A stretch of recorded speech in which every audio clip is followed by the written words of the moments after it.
오늘 말씀은요, 누가복음 8장 9절에서 말씀입니다. 우리 선교 가기 전에 제가 누가복음을 차근차근 따라가면서 말씀을 계속 전했거든요. 지난번에 7장에 있는 말씀까지 전했었는데, 그렇게 하는 이유는 이 누가복음을 통해서 예수님의 행적을 따라다니면서 예수님이 하신 말씀과 예수님이 하신 일과 더불어서 예수님이 누구신지, 우리가 누굴 믿고 있는지 다시 한번 확인하는 시간을 갖고자 누가복음을 통해서 예수님을 따라가고 있는 중에 있어요. 지난번에 7장까지 했고, 선교 기간 때문에 우리 선교에 관한 말씀들을 나눴고, 다시 이제 지금 8장 한번 돌아가서 무슨 말씀이 있는지 보려고 합니다. 8장을 봤더니요, 8장에 예수님께서 제자들에게 비유로 하신 말씀의 이야기가 있어요. 4가지 밭의 비유예요. 네. 무슨 이야기인지는 여러분 다 알고 계시겠지만 성경 말씀 한번 읽고 그리고 가보도록 하겠습니다. 누가복음 8장 9절부터 보십시오. 4절부터네요. 미안해요. 4절부터 봐야 되네요. 각 동네 사람들이 예수께로 나와 큰 무리를 이루니 예수께서 비유로 말씀하시되, 씨를 뿌리는 자가 그 씨를 뿌리러 나가서 뿌릴새. 농부가 이제 씨를 뿌린 거예요. 덜어는 길가에 떨어지매 밟히며 공중에 새들이 먹어버렸고, 길에 떨어졌으니까 씨가 당연히 그대로 있으니까 새들이 먹어버렸겠죠. 덜어는 바위 위에 떨어짐에 싹이 났다가 습기가 더움으로 말랐고, 2가지 이제 밭이 나와서 하나는 길가 같은 밭, 그 다음에 바위 같은 밭. 덜어는 가시떨기 속에 떨어짐에, 가시떨기 밭이죠. 가시가 함께 자라서 기운을 막았고, 덜어는 좋은 땅에 떨어짐에 나서 100배의 결실을 하였느니라. 이 말씀을 하시고 외치시되 들을 귀 있는 자는 들을지어다. 자, 비유로 말씀하시고 들을 귀 있는 자는 들을지어다. 이거 들으라는 거예요, 말라는 거예요? 비유를 못 알아들으면 못 듣는 거예요. 그럼 들을 게 없는 사람은 들어도 모른다 이거예요. 예수님 말씀 중에 이런 게 참 애매한데, 말씀을 하신 건 깨달아 알아들으라고 하시는 말씀이어야 되는데 못 들어도 상관없다라는 듯한 이 뉘앙스는 뭘까요? 계속 가볼게요. 9절에 제자들이 이 비유의 뜻을 물으니, 자, 제자들이 이 비유의 뜻을 알았습니까, 몰랐습니까? 못 알아들었어요. 들을 게 있어요, 없어요? 없어요. 이때까지만 해도 들을 기가 없는 거예요. 예수님 이걸 풀어서 설명합니다. 이 풀어서 설명했을 때 제자들이 알아들었을까요, 못 알아들었을까요? 그래도 제가 볼 때 못 알아들었어요. 나중에 후에 이걸 이해하게 됩니다. 그러니까 오늘 이 말씀을 여러분 들을 때, 제가 이 말씀 설명할 때 이 말씀이 마음에 안 와닿는다 한다 할지라도 걱정하지 마십시오. 나중에 들을 귀가 열릴 때가 있을 것입니다. 할렐루야. 네. 자, 자기 귀에다 손 한번 이렇게 얹고 제발 들을 귀를 가질지어다. 자, 말하세요, 스스로에게.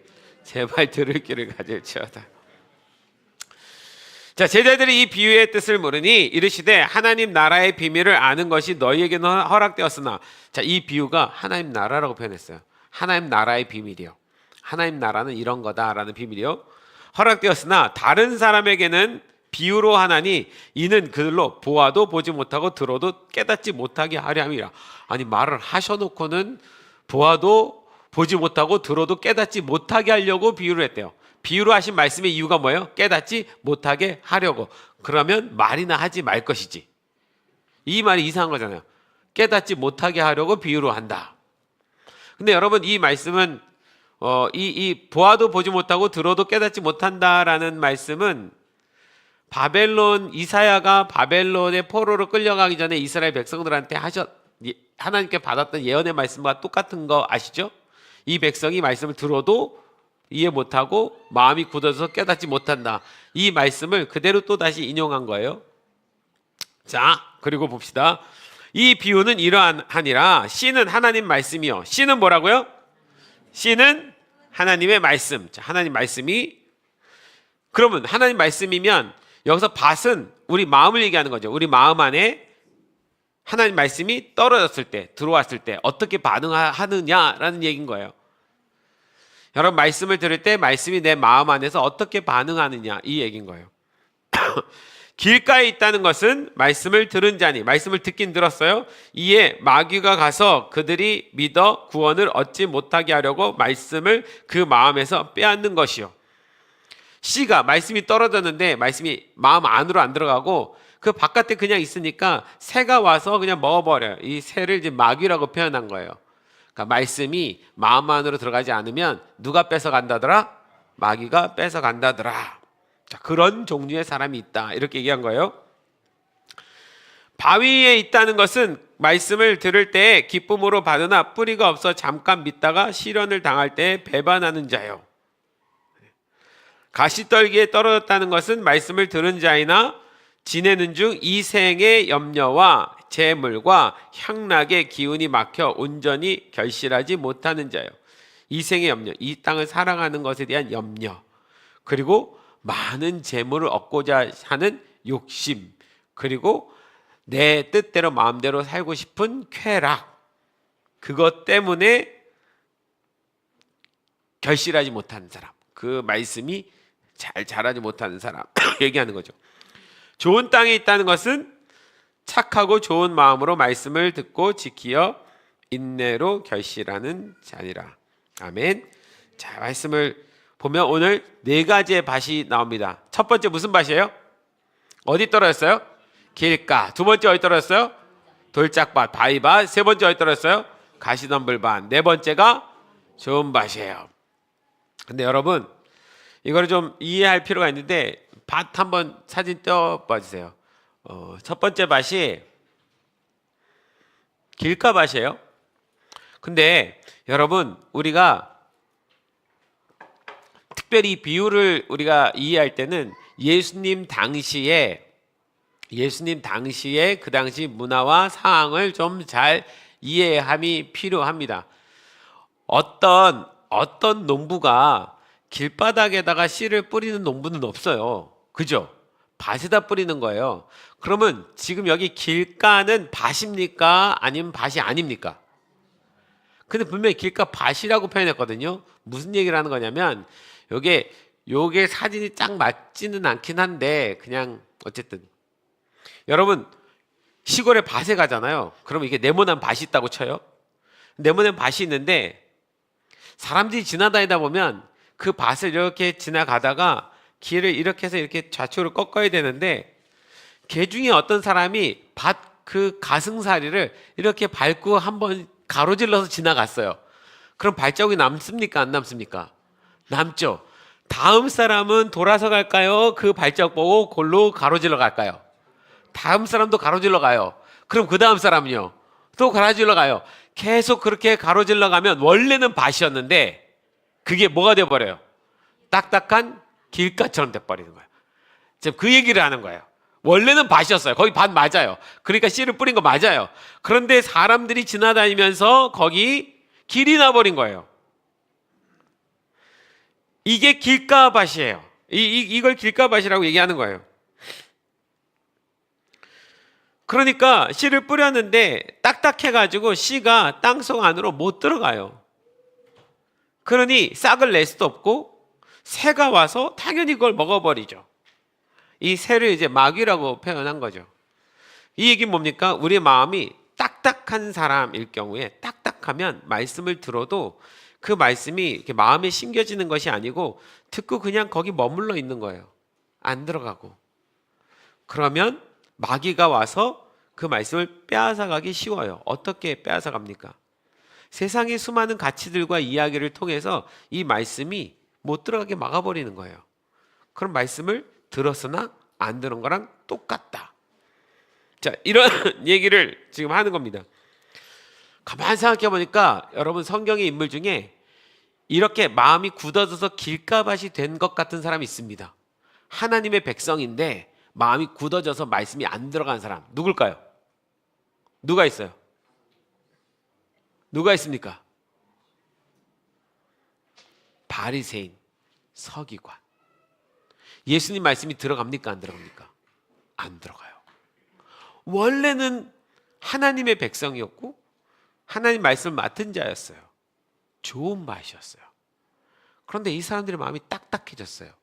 그 예수님 말씀이, 하나님의 비밀의 말씀이 쏟아지는데 그걸 안 받아들여요. 딱딱하니까. 뭘로 그 마음이 굳어진 걸까요? 오랫동안 있었던 율법, 전통, 사람들의 생각, 자기의 기득권. 사실은 기득권이 제일 커요. 대제사장, 서기관 이런 사람들은 사람들이 받고 있는 명예가 있었거든요. 그런데 그 예수님이 하시는 말씀이 이해가 안 가니까 안 받아들여요. 딱딱해져 버린 거죠. 그래서 여러분, 때때로 우리 그리스도인 우리들이, 신앙생활을 오래 한 우리들이 혹시 내 마음은 그렇게 딱딱하게 굳어져 버린 것은 아닌가 돌아볼 필요가 있습니다. 우리도 그럴 수 있는 거거든요. 왜? 바리새인과 서기관이 그랬으니까. 또 누가 있어요? 말씀을 들었으나 귓등으로 듣고 흘려버린 사람이 있습니다. 빌라도요. 빌라도가 누구예요? 예수님 십자가에 못 박으라고 외칠 때 빌라도 총독이 예수님을 백성들에게 내주죠. 그래서 십자가 고통을 지게 하시죠. 분명히 빌라도는 예수님의 말씀을 들었어요. 진리가 무엇이냐고 묻기도 하고 예수님으로부터 듣기도 했으나 그 마음이 완전히 굳어져 있으니까 더 들을 생각은 없어요. 그러니까 빼앗겨 가는 거예요.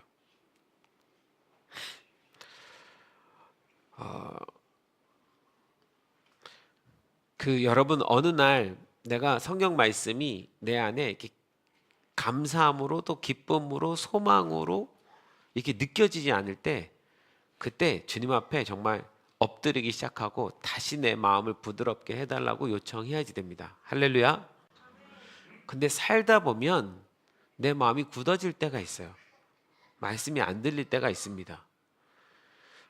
그리고 그냥 그렇게 나는 예수 믿는 사람이라는 생각 속에 살아는 가는데 말씀이 하나도 감동이 안 되는 어떤 때가 올 수 있어요. 이게 사실 제일 무서운 거예요. 지금 한국교회 참 무서운 문제 중에 하나가, 일주일에 성경 한 번 읽지 않고 말씀 한 번 보지 않고 주일날 와서 잠깐 교훈적인, 윤리적인, 도덕적인 설교 한 번 듣고 가는 것이 전부가 돼버리는 그런 시대가 됐거든요. 그러니까 말씀이 마음이 딱딱해요. 오히려 우리는 세상에서 수많은 정보들을 듣고 매일 유튜브를 보고 뉴스를 보고 하면서 그것이 내 마음을 단단하게 만들어 버렸어요. 그 마음에 그 발자국들이, 세상의 수많은 이야기들이, 발자국들이 막 지나가 버리는 거예요. 그래서 말씀을 못 듣게 됩니다. 이게 지금 길가밭이에요. 자, 두 번째, 돌짝밭 볼까요? 돌짝밭은요 사실은 돌짝밭이라고 표현했는데 돌짝밭이란 표현보다는 바위밭이 맞아요. 여러분 이스라엘 가보면 이스라엘은 광야 같거든요. 굉장히 척박해요. 그런데 만약 이스라엘 가서 내가 씨를 심겠다고 삽질을 딱 하게 될 경우에, 만약에 그게 밭이 아닌 것을 이렇게 개간하려고 하다 보면은 삽을 딱 삽질하는 순간에 삽 끝이 요만큼의 흙 안으로 들어가면서 바위에 딱 부딪혀 버려요. 깡 하고 소리가 날 겁니다. 그러니까 흙층이 너무 얇아요. 여기다 씨를 뿌려도 문제는 뭐냐면 그 요만큼의 싹은 나는데 뿌리가 바위에 걸려서 더 이상 못 내려가는 거예요. 그러니까 태양이 비쳤을 때 그 태양빛을 요 싹이 감당을 못해요. 뿌리가 깊으면 감당이 돼요. 그래도 뿌리에서부터 양분이든 물기든 흡수할 거니까. 근데 더 이상 흡수가 안 되니까 태양이 왔을 때 그 뜨거움에 감당이 안 되니까 이 씨가 그냥 그대로 말라버려요. 다음 사진이 아마 말라버린 사진일 것 같은데요. 그죠? 저렇게 말라버려요. 이게 돌짝밭이에요. 그러니까 이 예수님은 당시에 이스라엘의 밭을 보면서 설명한 거예요. 그러면 이것을 좋은 밭으로 만들려면 어떻게 해야 됩니까? 돌하고 바위를 걷어내야지 돼요. 저희가 홍천에 에브라임 하우스 처음 우리 가서 그 밭 갈 때요, 진짜 바위를 엄청 많이 드러냈어요. 기억나시죠? 우리 다 가서 바위 드러내고 돌 드러내고. 그런데 시간이 지나가면 비가 오면 이게 경사가 져 있다 보니까 비가 흙을 다 쓸고 내려가 버려요. 그럼 밑에서 또 바위가 올라오고 또 돌이 올라와요. 또 치우면 또 아랫집 우리 김영순 우리 스승님께서 돌 치우지 말라고, 어차피 치워봤자 계속 속에서 나올 수밖에 없다고, 쓸려 내려가면 그냥 그대로 잘 농사를 짓는 수밖에 없다고 이렇게 말씀해 주시더라고요. 그러니까 이게 끝이 없어요.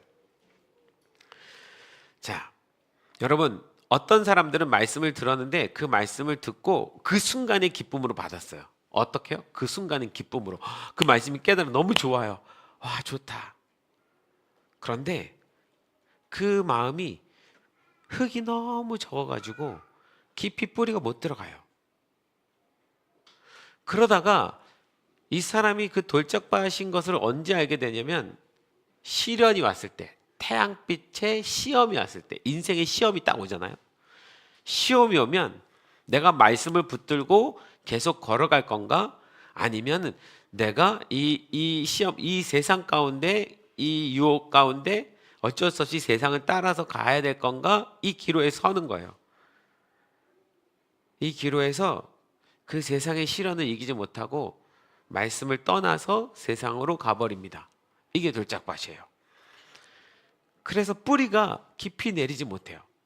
여러분, 하나님의 말씀은 받고 듣고 기뻐서 끝나는 수준이 아닙니다. 그 말씀이 그러한가 상고하고, 그 하나님 말씀에는 하나님의 약속이 담겨 있어요. 뭐가 담겨 있다고요? 약속이 담겨 있어요. 약속이란 뭐예요? 그냥 말씀이란 것은 들으면 되는 거지만 약속은 달라요. 약속은 뭐 해야 되는 거죠? 지켜야 되는 거예요. 약속은 그 약속을 향해서 따라가야 되는 거예요. 하나님께서 아브라함에게 너는 네가 살고 있는 이 지역에서 떠나서 저 가나안이라는 곳이라 가라라고 말씀하신 거는 말씀이에요. 그런데 가라고 하시면서 하나님께서 주신 약속이 있어요. 뭐라고요? 내가 너에게 자손 주겠고 그 자손을 통해서 민족을 만들고 그 민족을 통해서 열방이, 모든 민족이, 모든 사람들이 나에게로 돌아오게 하리라. 이건 약속이에요. 하나님 명령 따라 가나안까지 간 건 잘 순종을 했으나 만약에 그 약속에 따라서 순종하지 않았다면 아브라함도 싹이 나서 열매를 맺는 것까지 갈 수 없었을 거예요. 여러분, 예수님 지금 뭐라고 말씀하시냐면, 우리에게 중요한 거는 말씀을 듣는 것도 중요하지만 이 말씀을 들은 자는 그 약속이 성취되는 과정 가운데 하나님의 백성으로서의 열매를 분명히 맺어야 된다. 뭐가 중요합니까? 열매요. 뭐가 중요해요? 열매요. 내가 하나님 말씀을 듣는다는 건 그래서 열매까지 나왔느냐 아니냐가 중요한 거예요. 그런데 지금 이 돌짝밭은 뭐예요? 순간 기쁨으로 말씀은 받았으나 세상에 시련이, 시험이 오니까 금방 넘어져서 열매는 맺지 못했더라. 이게 돌짝밭이에요. 성경에서 이 돌짝밭 같은 사람 누가 떠올라요? 저는 부자 청년 떠올라요. 부자 청년이요. 예수님께 왔어요. 예수님 말씀 들으려고 왔어요.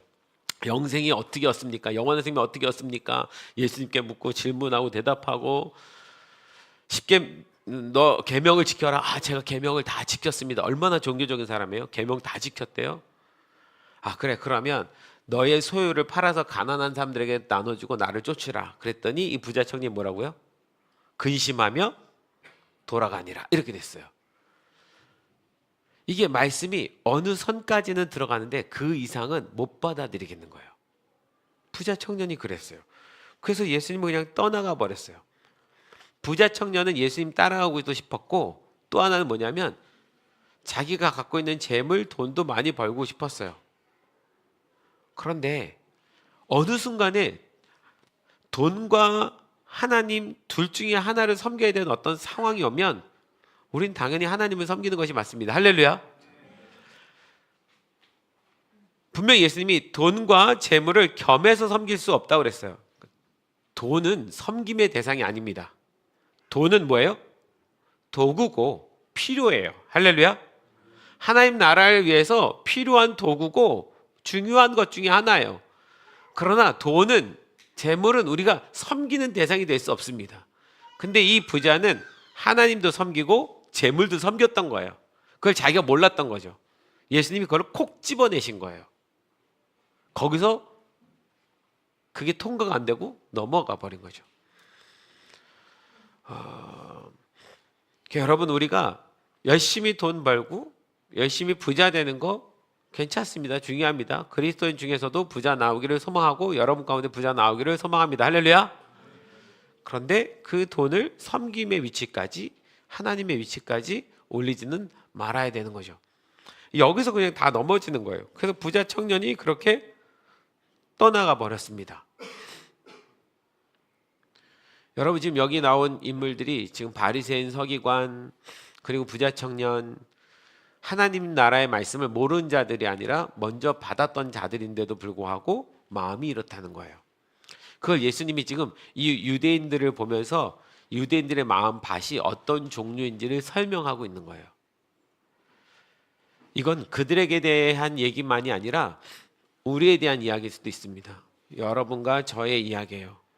우리도 모르는 사이에 우리 마음의 밭이 이렇게 돼 있을 있는 경우가 있어요.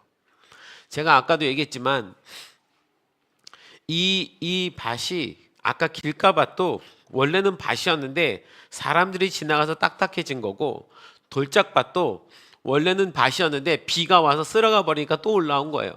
그럼 또 걷어내야 되는데 걷어내지 않고 거기다 씨를 뿌리니까 문제인 거예요.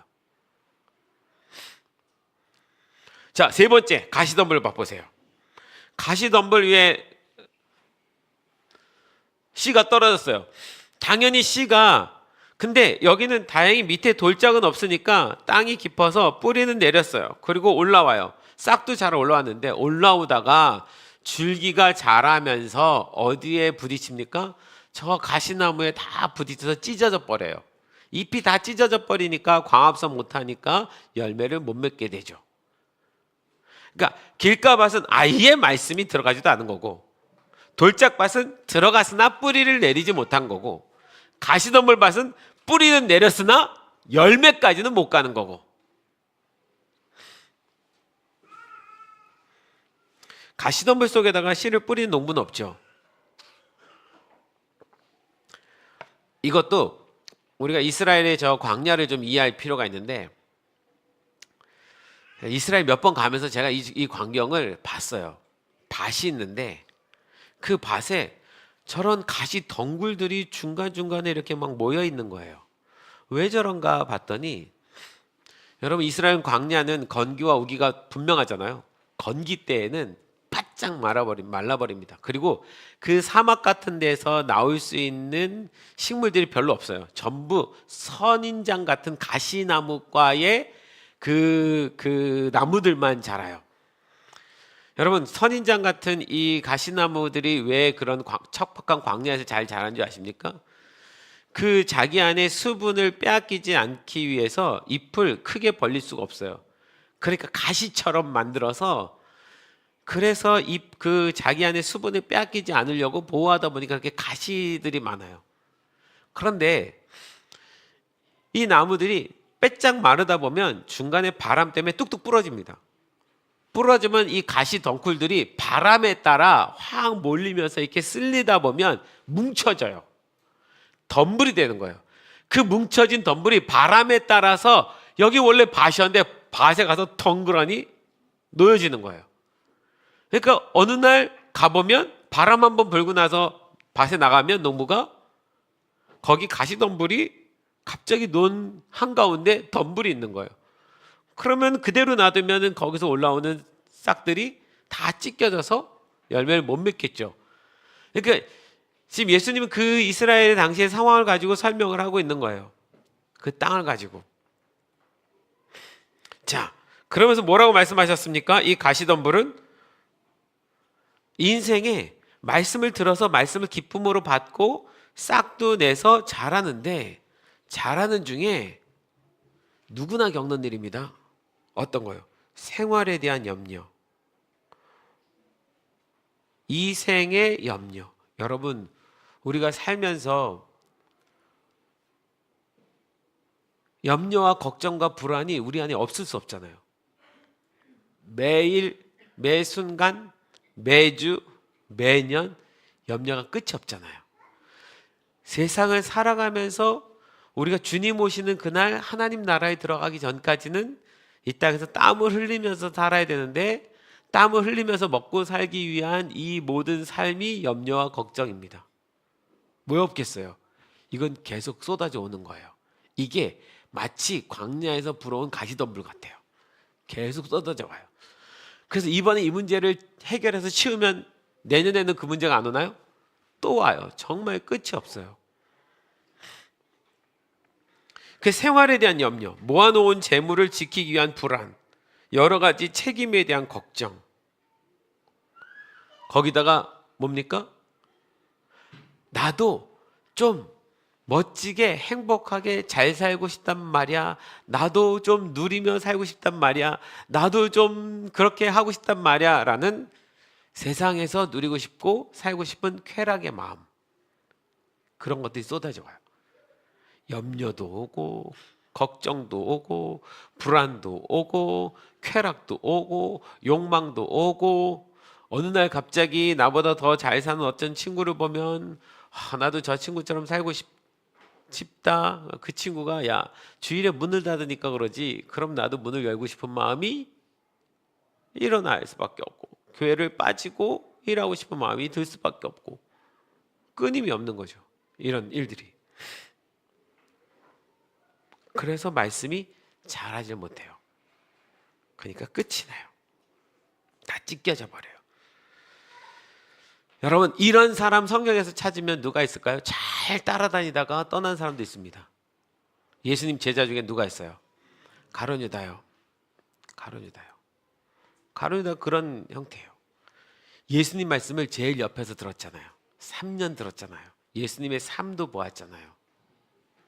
예수님의 말씀을 직접 듣고 예수님과 같이 살았음에도 불구하고 예수님을 배반할 수 있는 사람이 나타나는 거예요. 말씀이 안에 들어가서 열매를 못 맺었어요. 제가 가끔 예수님이 이 가룟유다 생각할 때마다 도저히 이해는 안 가는데 예수님도 못 고칠 사람이 있나 싶을 정도로 예수님 바꿔놓지 못한 사람이 있나 싶을 정도로. 근데 우리의 마음은 하나님께서 마음대로 하지 않으십니다. 우리에게 자유의지를 주셨기 때문에 우리가 하나님 앞에 복종함으로 순종함으로 스스로 마음을 내어놓기를 원하시는 거지 그냥 강제로 우리 뜯어서 막 바꿔놓는 게 아니에요. 여러분 우리 아이들 내가 내 마음대로 애들 싹 세팅해서 만들고 싶지만 됩니까 안 됩니까? 안 돼요. 이 아이들 안에 자유의지가 있어서 같이 이걸 이야기하면서 풀어서 가면서 끌고 가야지 돼요. 하나님이 우리한테도 그렇게 하십니다. 그러니 하나님은 얼마나 어려워요. 얼마나 어렵습니까? 이 땅에 있는 모든 사람들 그 마음을 자기를 주관하는 마음을 가진 그 사람들의 마음을 끌어가면서 하나님 나라를 이끌어 가야 되니까. 자, 이렇게 해서 말씀이 열매를 못 맺는 약속까지 가지 못하는 사람들이 나타나는 거예요. 하나님의 약속까지 따르지 못하는 사람들이 나타납니다. 자, 네 번째. 좋은 밭이요. 좋은 밭은 말할 것도 없어요. 밭에 뭐가 없어요? 길이 없어요. 뭐가 없어요? 바위가 없어요. 뭐가 없어요? 가시덤불이 없어요. 그러니 그게 들어가서 100배의 결실을 거두는 거예요. 여러분 이런 좋은 밭이 되기를 소망합니다. 여러분 우리의 마음의 밭은 정말 좋은 밭이 되었으면 좋겠어요. 말씀을 들으면 그 말씀이 내 안에서 자라서 싹을 내고 줄기가 되고 잎이 되고 열매까지 거두는 여러분들이 되었으면 좋겠습니다.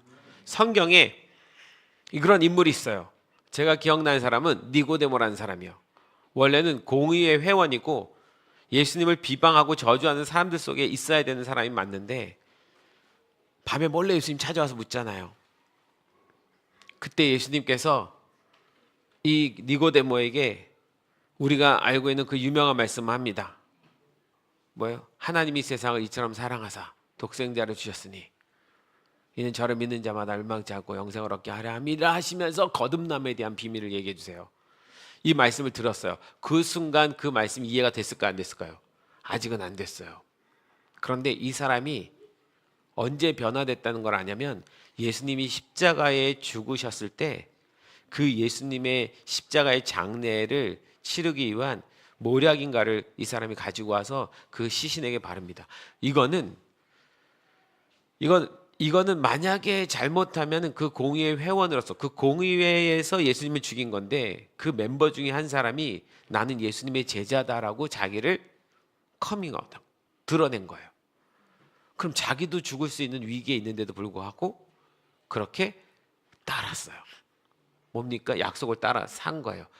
그 염려와 걱정과 자기 위치와 세상에서 앞으로 살아갈 모든 것들에 대한 모든 염려를 다 이겨내고 예수님 앞에 나아간 거예요. 그 사람이 니고데모입니다. 이런 사람이 또 하나 있어요. 아리마대 요셉.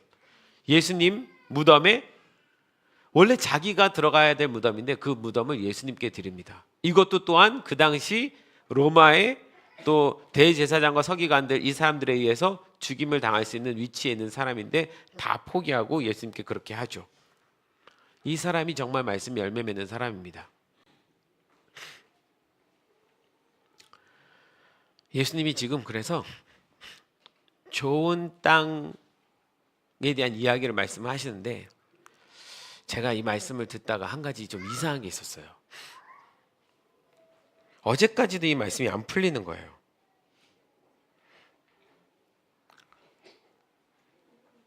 왜 이런 비유를 하셨는지 좀 이해가 안 가요.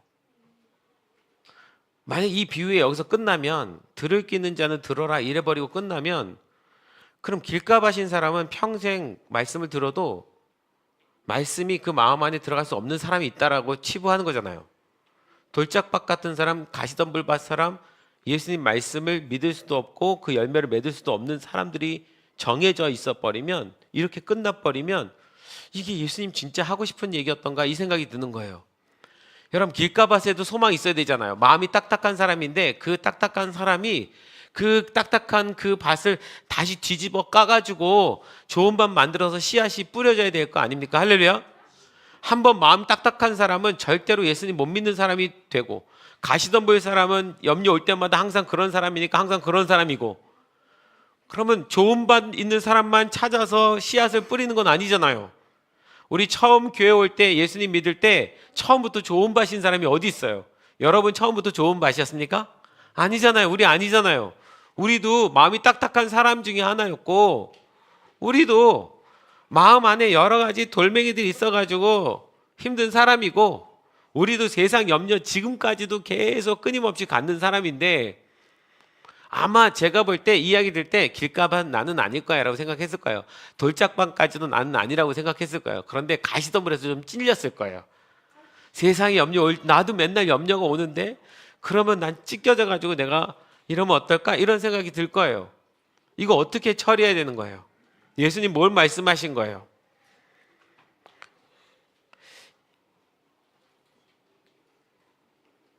그래서 이스라엘에서 농사를 어떻게 짓는지를 다시 한번 조사를 해봤어요.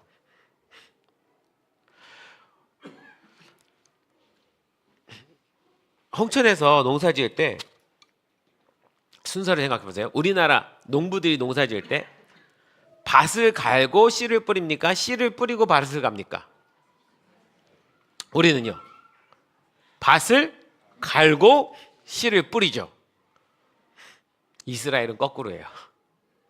씨를 뿌리고 밭을 간대요. 씨를 뿌리고 밭을 갈아요. 그러면 이 말씀 이해가 돼요. 길가인데도 거기 밭이었으니까 뭐예요? 씨를 뿌려요. 돌짝밭인데도 씨를 뿌려요. 가시덤불인데도 원래 거기는 밭이었기 때문에 씨를 뿌려요. 그리고 농부는 뭐예요? 그 다음에 갈아엎어요. 그래서 씨가 안으로 들어가게 만드는 거예요. 그게 어떤 종류건. 그럼 예수님의 이 비유의 말씀은 지금 뭐를 안 했어요? 밭을 갈아엎는 걸 안 한 상태에서 하신 얘기예요. 만약에 갈아엎지 않고 이 밭 그대로 놔두면 이렇게 될 거다 이 얘기예요. 여러분 들을 기가 있는 거 맞죠? 지금 듣고 계신 거 맞죠? 이해 갑니까? 그러니까 아직 밭을 갈아엎지 않은 상태를 놔둔 건 이 상태로 되면 열매 맺을 수 없어 이 얘기를 하는 거예요. 그러면 밭 갈면 되잖아. 이제 갈아서 좋은 밭 만들면 될 거 아닙니까? 예수님이 이 비유를 한 거는 유대인들 때문에 한 거예요. 유대인들이 이런 세 가지 종류의 밭으로 만들어져 버린 거예요. 이 유대인들 너희의 마음의 밭이 이런 거야 라는 설명하기 위해서 비유를 한 거예요. 어떤 밭이 좋은 밭이냐라는 얘기를 하는 게 아니라 지금 이 밭 상태로는 이렇게 될 수밖에 없어 라는 말씀을 비유로 한 거예요. 근데 예수님 여기서 끝나지 않습니다. 이 밭은 밭을 갈 때까지는 그 상태로 있는 거예요. 밭을 갈아엎기 전까지는 보아도 보지 못하고 들어도 듣지 못하는 수준인 거예요. 그러면 이걸 다시 보게 하고 다시 듣게 하려면 누가 오셔서 밭을 갈아줘야 됩니까? 농부가요. 농부는 누굽니까? 우리 하나님이요. 예수님이에요. 성령님입니다. 제가 이 말씀 보다가 이 세 가지 봤다. 어쨌든 마음이 딱딱해서 열매를 못 맺는 사람들인 거예요. 세상의 여러 가치관과 생각과 주관과 종교적인 이야기들과 이 많은 것이 들어와서 말씀하고 자꾸 부딪히니까 이게 해결이 안 되는 사람인 거예요. 결국은 마음이 말씀을 받아들일 만한 준비가 안 된 거예요. 그러다가 제가 에스겔 말씀이 떠올랐어요. 에스겔 36장 26절에 에스겔은 바벨론의 포로로 끌려간 그 현장에 있었던 예언자예요. 이스라엘 백성들이 이사야 예언을 보면서 얼마나 마음이 강팍해지고 딱딱해져서 이젠 하나님 말씀을 다 잃어버린 백성들이 됐기 때문에 하나님께서 할 수 없이 바벨론이라는 나라에 포로로 들려가서 거기서 밭갈이를 하시는 거예요. 밭을 갈아서 다시 내려오는 작업을 하는데, 그래서 이사야가 야 너희가 들어도 듣지 못하고 보아도 보지 못할 거다라고 예언을 해요. 그 하나님이 이사야가 하나님 언제까지입니까? 그러니까 너희가 바벨론 포로 들어갔다가 돌아올 때까지니라 이렇게 얘기를 합니다. 그러면 바벨론은 밭을 갈기 위해서 하나님께서 그 마음밭을 갈아버려서 말씀을 다시 듣고 따라갈 수 있게 하기 위한 곳이 바벨론이에요. 이 바벨론에 들어가 있는 예언자였던 에스겔이 뭐라고 얘기를 합니까? 또 새 마음을 너희에게 주고 그 언젠가 새 영을 너희 속에 두며 너희 육신에서 굳은 마음을 제거하고 부드러운 마음을 줄 것이며. 할렐루야. 하나님이 딱딱해진 너희 마음 안에 누굴 보내주시겠다는 얘기입니까? 새 영은 누구예요? 성령님이요. 성령님을 보내주셔서 그 성령 하나님이 너희 마음을 부드럽게 해줄 거다. 딱딱해진 너희 마음을 부드럽게 갈아엎어 줄 거다. 그 갈아엎어야 좋은 밭이 되고 그 좋은 밭이 되어야 말씀이 들어갔을 때 열매를 맺는 거예요. 그래서 여러분, 우리가 열매 맺는 신앙인이 되려면 우리한테는 절대적으로 필요한 분이 계십니다. 누구요? 성령님입니다. 우리가 예수를 믿어 구원을 이루는 거지만 우리가 열매 맺는 약속을 따라 살아가는 삶에 있어서는 성령님이 너무 중요합니다. 그래서 예수님이 부활하시고 나서, 부활하셨으면 다 끝난 거 아니에요? 이제 당신의 나라 예수님이 이뤄 가시면 되잖아요. 그런데 예수님께서 아니야, 내가 가고 그분이 와야 더 좋아. 그리고 예수님이 승천하셨습니다. 그리고 누굴 보내주셨어요? 성령 하나님을 보내주셨어요. 성령 하나님은 영이신 분이라 보이지 않아요. 근데 여러분 믿으시죠? 그분은 우리 가운데 살아계신 하나님의 영이십니다. 할렐루야. 예수님의 영이십니다. 성령님 지금도 우리 가운데 있어요. 제가 이 말씀을 전할 때 제 마음 안에 소망하는 것은 성령님 그 말씀을 이 사람들의 마음 안에서 깨닫게 도와주세요. 마음을 갈아서 엎어서 그 딱딱한 마음이 말씀이 들어가게 해주세요. 이게 정말 소망이에요. 저도 이 딱딱한 마음을 주님 갈아엎어 주세요. 그래서 말씀이 들리게 해주세요. 이게 마음도 염려가 있고 걱정이 있고 불안이 있으면 성경 말씀이 안 들어와요. 엄청 씨름해야지 돼요. 그래서 성령님 앞에 엎드릴 수밖에 없어요. 성령님 제발 이 말씀을 가르쳐 주세요. 깨닫게 해주세요. 설교할 때도 마찬가지예요. 모두의 마음 가운데 성령님께서 마음을 갈아주면서 그 말씀이 들어가야만 합니다. 그래서 이 땅에 성령님이 오신 거예요. 할렐루야. 성령님이 오신 제일 큰 이유는 우리에게 방언을 주시고 예언을 주시고 능력을 주시기 위함이 아니에요. 첫 번째는 말씀을 깨닫게 하기 위함이에요. 그래서 요한복음에서 예수님이 그 보혜사 성령님이 오시면 그 성령님이 너무 중요한 역할을 하시는데 그 역할은 뭐다? 내가 너에게 말한 예수님 말씀하신 그 모든 말씀을 기억나고 생각나게 해주실 거다. 깨닫게 해주실 거다라고 얘기했잖아요. 그래서 여러분, 말씀이 깨달아지고 그 깨달아진 말씀 때문에 내가 믿음으로 살아갈 수 있는 건 너무 아름다운 일이에요. 이건 그리스도인이 정말 지켜야 될 일입니다. 그래서 우리 안에 열매가 맺혀져야 돼요. 그 열매를 성령의 열매라고 말하는 거예요. 할렐루야. 그래서 여러분 감사하십시오. 제가 이 말씀을 이 말씀 듣다가 시험 받으면 어떡하지? 난 아직 길가밭인데, 나는 돌짝밭인데, 나는 가시덤불밭인데, 이 말씀을 듣고 오히려 시험에 빠지겠는 거예요. 그동안 저도 이 말씀을 좋은 밭 됩시다 그냥 이러고 말았거든요. 근데 좋은 밭을 어떻게 만들어요? 갈아엎어야 돼요. 누가요?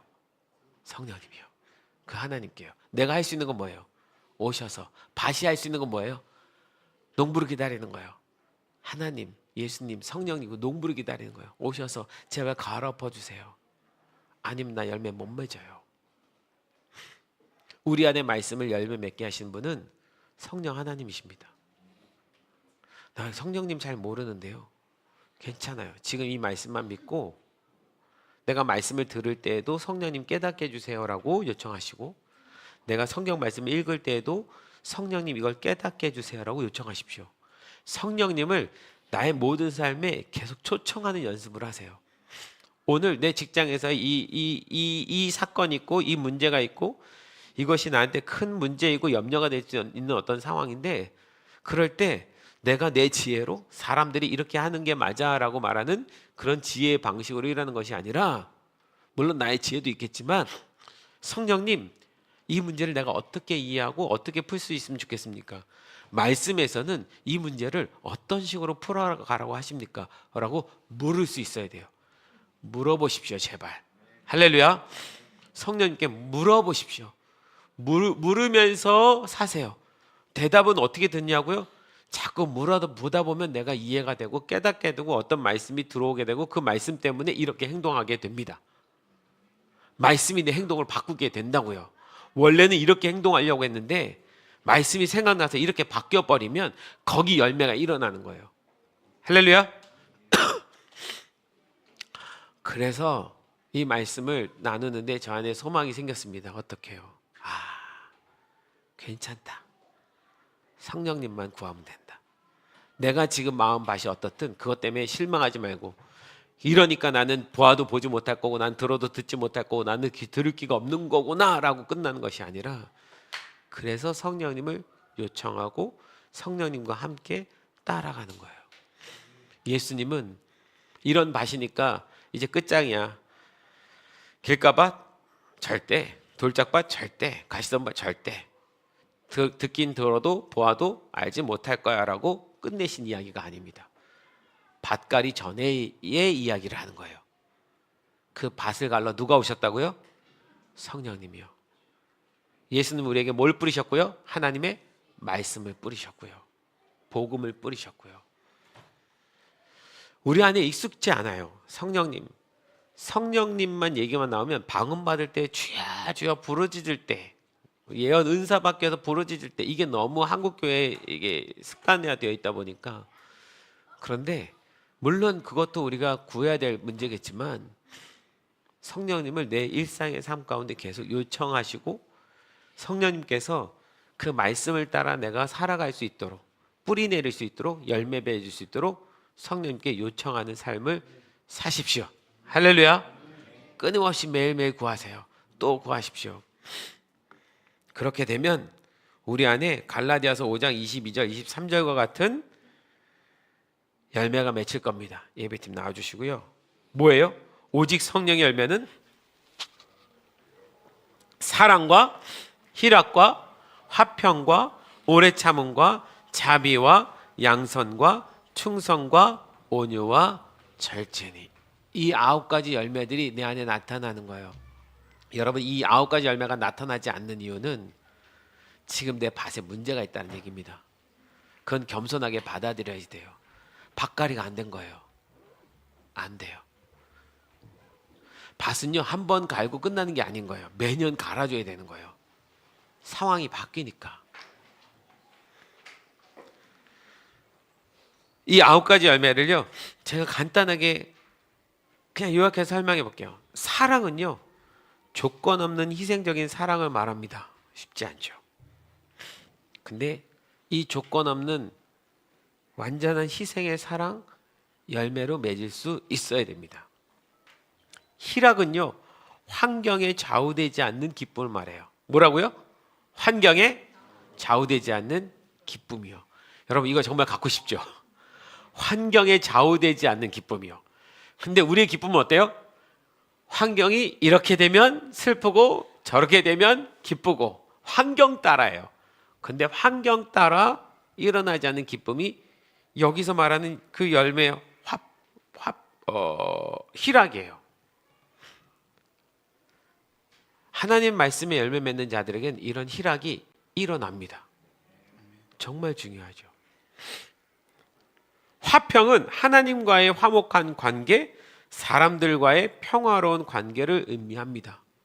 이 화평이 일어나면 하나님과 텐션이 하나도 없어요. 하나님 앞에 섰는데 막 죄책감성이 막 이러지 않아요. 사람들과의 관계도 부딪히지 않습니다. 서로 용납하고 용서합니다. 화평을 이룹니다. 이거 열매예요. 오래 참음은 고난 속에서도 인내하는 것을 의미합니다. 고난 속에서 분노를 표출하지 말고 인내하라는 거야. 고난 속에 막 분노를 표출하고 막 내 마음대로 막 소리 지르고 막 있는 대로 승질 부리고 있는 대로 짜증내고 그렇게 해서 시간이 지나가는 건 오래 참음이 아니에요. 이걸 인내함으로 견디는 거예요. 누가 가능하다고요? 말씀이 열매를 맺으면 가능해요. 성령님이 오시면 가능합니다. 할렐루야. 자비는요, 상대방을 이해하고 베푸는 친절한 마음이래요. 성령의 열매, 이 말씀의 열매가 맺으면 상대방을 이해하려고 할 겁니다. 그리고 친절히 베풀려고 할 거예요. 양선은요, 도덕적으로 선한 행동과 정직한 마음입니다. 선한 행동과 정직한 마음이 일어날 거예요. 충성은요, 신뢰할 수 있는 성실한 태도입니다.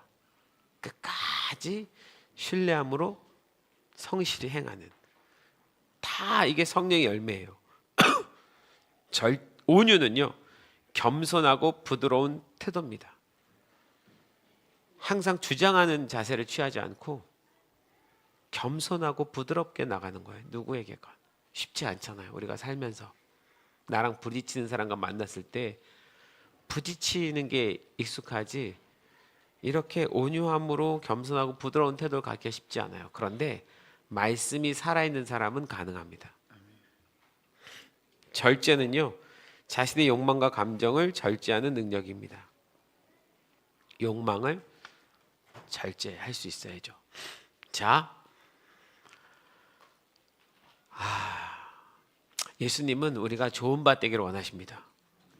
성령님과 함께 좋은 밭을 만들어 가기를 원하세요. 여러분, 그래서 때때로 에스겔 36장 26절 말씀처럼 구하십시오. 성령님, 내 안에 새 영을 주십시오. 새 영을 준다는 건 새 마음도 받는다는 거예요. 새 영을 받으면 성령님 당신이 오셔서 내 안에 새 영을 주십시오. 그러면 내 마음이 딱딱하고 굳어졌던 마음이 부드러워집니다. 그럼 말씀이 들어가요. 말씀이 들어가서 열매를 맺어요. 그제서야 우리는 사랑할 수 있고, 그제서야 우리는 희락할 수 있고, 그제서야 우리는 오래 참을 수 있는 겁니다. 이 열매까지 100배로 결실하는 우리 빌라델비아 교회 성도 여러분 되기를 소망합니다. 제발 그렇게 우리 가봅시다. 말씀이 열매를 맺는 삶이요. 그냥 무조건 착하라는 것이 아니라 하나님이 우리를 보시면서 정말 아름다운 열매를 받고 싶어 하시는 거예요. 그런데 예수님도 너무 안타까운 거예요. 왜요? 그 밭이 지난번에는 좋은 밭이었는데 시간이 지나가니까 길가가 됐고 돌짝이 됐고 가시덤불이 된 거예요. 그러니까 너무 안타까운 거예요. 그 자체로 설명하는 겁니다. 이걸 바꾸시는 방법은 성령님 한 분뿐이다. 지금은 들어도 듣지 못하고 보아도 보지 못할 거다. 그러나 그날에 그분이 오시면 너희가 모든 것을 기억나고 생각나게 될 거다. 성령님 안에서 우리는 말씀과 함께 살아가는 삶이어야 됩니다. 할렐루야. 아멘. 그래서 오늘 이 찬양을 같이 부르고 싶어요. 오랜만인데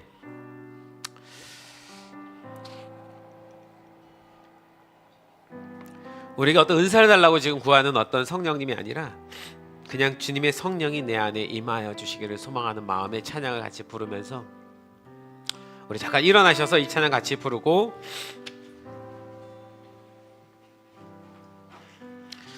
이 찬양 부르시면서 성령님, 내가 당신을 내 마음에 요청합니다. 내가 느낄 수는 없을지 모르겠지만 믿음으로 받겠습니다. 성령님 오셔서 내 마음을 부드럽게 해주십시오. 이전에 내가 어떤 생각과 어떤 감정과 어떤 아픔과 어떤 고통과 어떤 어려움 때문에 굳어진 마음들이 있다면 주님, 그 모든 것에서 나를 부드럽게 만들어 주셔서 적어도 당신의 말씀을 듣고 그 말씀을 사모하고 깨달을 수 있는 그 마음은 허락해 주십시오. 내가 내 일상에 있었던 어떤 삶 때문에 어떤 관계 때문에 말씀까지도 잃어버리는, 다 찢겨져 버리는 그런 걸 원치 않습니다.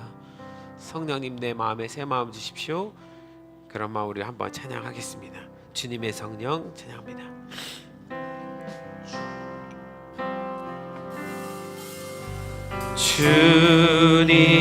주님의 성령, 지금 이곳에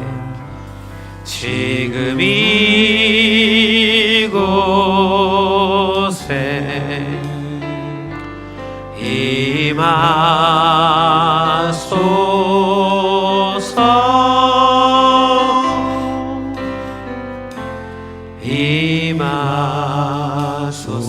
주님의 성령,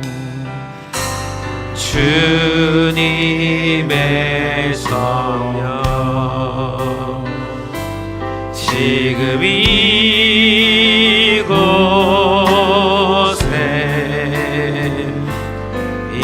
임하소서.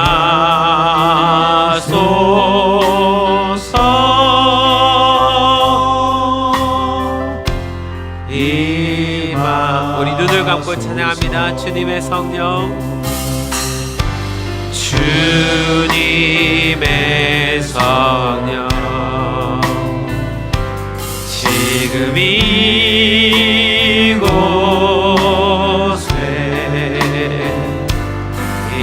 임하소서.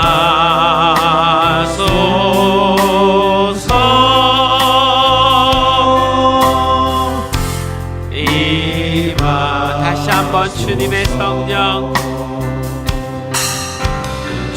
내 가슴에 손을 얹고 지금 내 맘에, 지금 내 맘에, 지금 내 맘에 임하소서.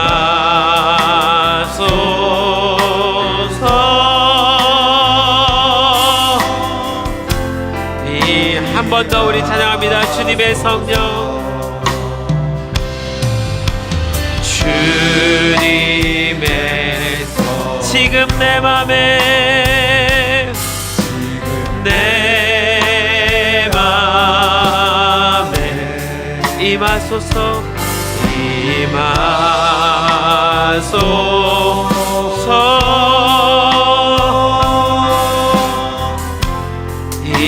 그래야 우리가 할렐루야 찬양할 수 있습니다. 할렐루야,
임하소서.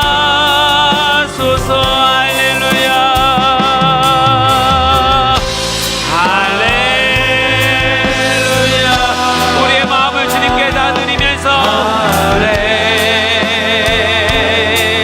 이 찬양 우리의 마음이 부드러워지기를 소망하면서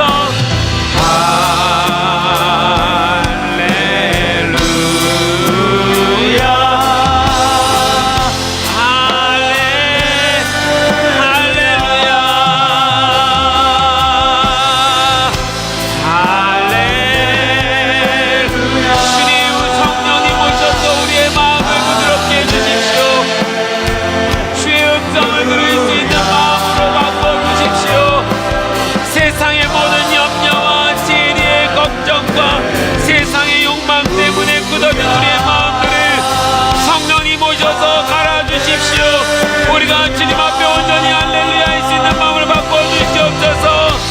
할렐루야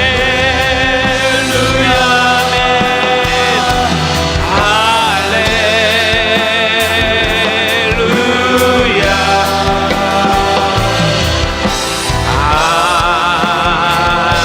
할렐. 우리 한 1, 2분만 기도하겠습니다. 성령님 오셔서 내 마음을 당신의 영으로 새롭게 해주십시오. 기도합니다. 기도하겠습니다. 예, 성령님, 이 시간에 당신을 요청합니다. 성령 하나님 오셔서 우리의 마음을 부드럽고 아름답게 바꿔주십시오. 길가처럼 딱딱해지고 돌짝밭처럼 아둔해지고 가시단물처럼 어두워진 우리의 마음을 성령이 오셔서 당신의 마음으로 바꿔주시옵소서. 우리 마음을 좋은 것으로 기경하여 주십시오. 주의 말씀을 듣고 이해할 수 있고 하나님의 일하심을 눈으로 볼 수 있고 당신이 온 세상을 주관하시는 것을 볼 수 있으며 하나님 뜻대로 따라나가는 삶을 기뻐할 수 있는, 그래서 주님 그 어떤 상황에서도 좌로 나우로 치우치지 아니하고 주님 기뻐할 수 있고 희락할 수 있고 소망 가운데 살아갈 수 있는 그러한 믿음의 사람들이 되도록 도와주시옵소서. 성령님 다시금 우리 안에 오시기를 소망합니다. 오셔서 당신의 자녀들의 마음에 새 마음을 주시옵소서. 적어도 주님 우리가 말씀을 빼앗기지 않도록 우리의 말씀 안에서 사단이 어둠이 빼앗아가지 않도록 지킬 수 있는 믿음의 사람들이 되게 도와주시옵소서. 예 주님.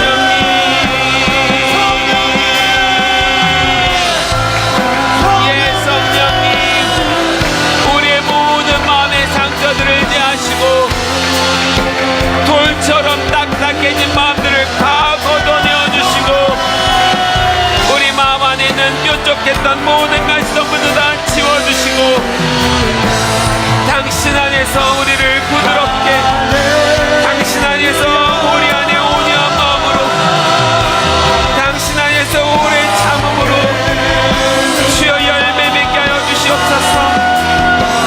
성령님 우리의 마음의 밭을 주님께 의탁합니다.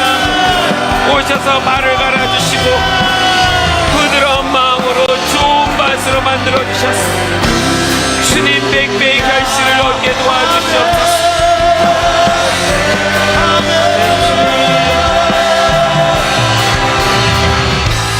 할렐루야.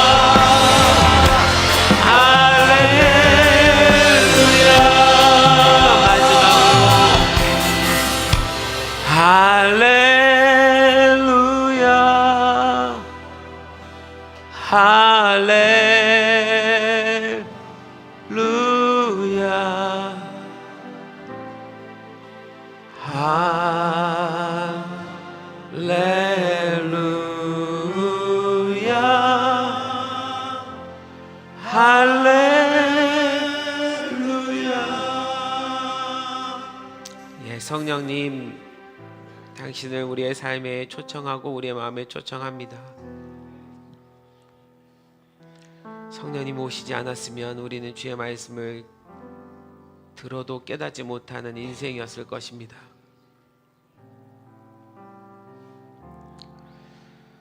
끝까지 약속을 바라보며 아브라함처럼 살고 싶습니다. 끝까지 그렇게 달려가고 싶습니다. 우리의 삶에 그 말씀의 열매들이 맺혀지기를 소망합니다. 하나님 나라의 열매가 맺혀지면서 그 하나님 나라 안의 성도들의 그 삶의 성품까지도 열매 맺게 도와주시옵소서. 하나님 나라 안에선 정말 조건 없는 아름다운 사랑이 있음을 믿습니다. 하나님 나라 안에서는 형편과 상관없이 기뻐할 수 있는 마음이 있는 것도 믿습니다. 하나님 나라 안에서는 그 어떤 고난도 인내할 수 있는 오래 참음이 있는 것도 믿습니다. 주님, 그 열매들이 우리 성도들 안에 맺혀지게 도와주시옵소서. 말씀이 깊이 뿌리 박히게 하여 주시고 싹이 나게 하여 주시고, 그리고 가시덤불과 같은 모든 그 위험과 어려움이 온다 할지라도 주님 말씀으로 이겨내서 100배의 결실을 인생 가운데 맺는 주님의 자녀들 되게 도와주시옵소서.